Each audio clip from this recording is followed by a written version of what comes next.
അപ്പൊ എന്താണ് സംഭവം എന്താണെന്നൊന്നും നമ്മൾ വിശദമായിട്ട് ഒന്നും പറഞ്ഞിട്ടില്ല അല്ലെ. നമ്മളെന്തായാലും ഒരു സോഡാ സർവത്ത് കുടിച്ചു, നല്ല ടേസ്റ്റ് ഉണ്ട് എന്നൊക്കെ പറഞ്ഞു. സോറി, ഓക്കെ, ഒരു പ്രാവശ്യം റെഡി. അപ്പൊ നമ്മളൊരു സോഡാ സംഭാരം കുടിച്ച് നല്ല ടേസ്റ്റ് ഉണ്ട് എന്നൊക്കെ പറഞ്ഞു. അപ്പൊ ഇനി അതിന്റെ പിന്നാമ്പറം ഒന്നും പറഞ്ഞിട്ടില്ല. എന്തായാലും വിശദമായിട്ട് പറയാൻ ചേട്ടനും ചേട്ടന്റെ പ്രിയ പത്നി ഇവിടെ ഉണ്ട് അല്ലെ. നമുക്ക് ഇവരോട് വിശദമായിട്ട് ഇതിന്റെ കാര്യങ്ങൾ ചോദിക്കാം. അപ്പൊ അതിന് മുമ്പായിട്ട് നിങ്ങൾ കണ്ടിട്ടുണ്ടാവില്ല, ഇവിടെ കുറെ നെയ്യ്, തൈര്, സംഭാരം ഒക്കെ ഇങ്ങനെ നിരത്തി, ഇങ്ങനെ ബട്ടറൊക്കെ നിരത്തി വെച്ചിട്ടുണ്ട്. അപ്പൊ എന്താണെന്നല്ലേ ഇതൊക്കെ വിശദമായിട്ട് ഇവരോട് തന്നെ ചോദിക്കാം. ചേട്ടാ, ഒന്ന് നമ്മുടെ വീഡിയോ കാണുന്ന എല്ലാവർക്കും ഒന്ന് പറഞ്ഞു കൊടുത്തേ.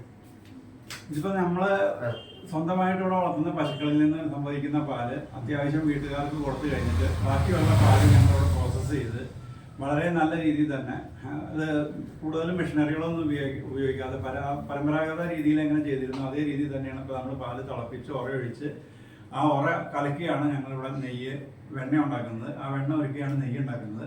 അതിൽ നിന്ന് തന്നെ തൈരും മോരും സംഭാരം വേറെ വേറെ ഇത് ചെയ്യുന്നു. അതുകൂടാണ്ട് സീസണലായിട്ട് വരുമ്പോൾ നമ്മളിവിടെ ചോക്ലേറ്റ് മിൽക്ക് ഉണ്ടാക്കുന്നുണ്ട്, ബദാം മിൽക്ക് ഉണ്ടാക്കുന്നുണ്ട്. അതുമല്ല നമ്മൾ ഷോപ്പായിട്ടിട്ടാൽ മാത്രമേ നമുക്കത് കണ്ടിന്യൂ ആയിട്ട് തുടങ്ങാൻ പറ്റുള്ളൂ. അപ്പോൾ അതിൻ്റെ ഒരു പ്രോസസ്സിൽ ഞാൻ നിൽക്കുകയാണ്. അതും കൂടി എടുക്കുകയാണെങ്കിൽ ഞാൻ ഒരു ഷോപ്പ് കൂടി തുടങ്ങുകയാണെങ്കിൽ ഫുൾ ടൈം ബദാം മിൽക്ക് നല്ല പ്യൂറായിട്ട് നമ്മളിവിടെ തന്നെ അടച്ച അതിൻ്റെ ഇൻഗ്രീഡിയൻസ് ഒക്കെ ഇവിടെ തന്നെ ഉണ്ടാക്കിയാണ് അതും നമ്മൾ ചെയ്യുന്നത്. അപ്പോൾ നമ്മുടെ ഉദ്ദേശം എന്താണെന്ന് വെച്ചാൽ നമ്മൾ കൊടുക്കുന്നത് ക്വാളിറ്റി 100% ഷുവർ. അതാണ്, അതായത് ഇവിടെ നമ്മൾ ഇന്നത്തെ ഈ ഒരു കാലഘട്ടത്തില് ഒരു ഹോംലി, അതായത് പണ്ടൊക്കെ എല്ലാവരും തൈര് കടഞ്ഞി അല്ലെ അങ്ങനെയുള്ള സംഭവങ്ങൾ ചെയ്യും. ഇന്നിപ്പോ നമുക്ക് അതൊക്കെ മിൽമ അതൊക്കെയല്ലേ കിട്ടുന്നത്. പക്ഷെ അതൊക്കെ മോശമാണെന്നല്ല പറയുന്നത്. നമ്മുടെ വീട്ടില് പരമ്പരാഗത രീതിയിൽ വീട്ടിൽ തന്നെ ഉണ്ടാക്കുന്ന തൈര്, മോര്, നെയ്യ്, ആ പ്രൊഡക്റ്റുകളാണ് ഇന്ന് ഞാൻ ജസ്റ്റ് ഒന്ന് പരിചയപ്പെടുത്തുന്നത്. നിങ്ങളാ ഇതുണ്ട AVG ഗീ പറഞ്ഞു കുഴപ്പമില്ല.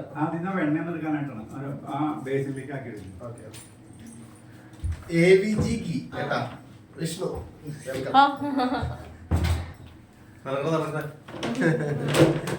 നമ്മളിങ്ങനെ സ്റ്റാർട്ട് ചെയ്തിട്ടുള്ളൂ ചെറുതായിട്ട്.